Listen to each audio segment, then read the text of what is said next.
Die Inntaler haben das, Ein bisschen anders. haben das geändert. Ah, da bin ich gespannt drauf.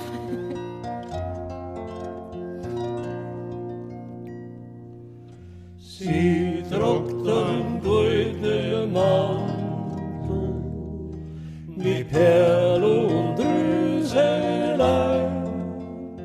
Sie tut ja doch vor allem die schönste Jungfrau sein, die schönste Jungfrau sein.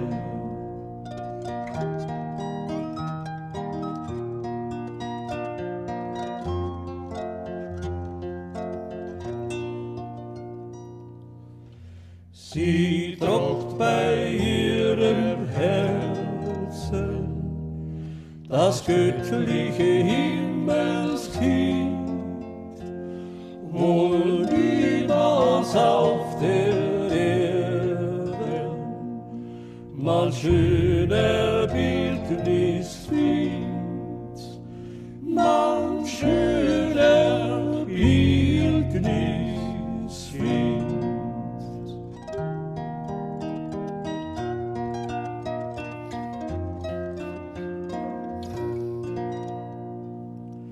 Wie hat sich so Maria, die göttliche Liebe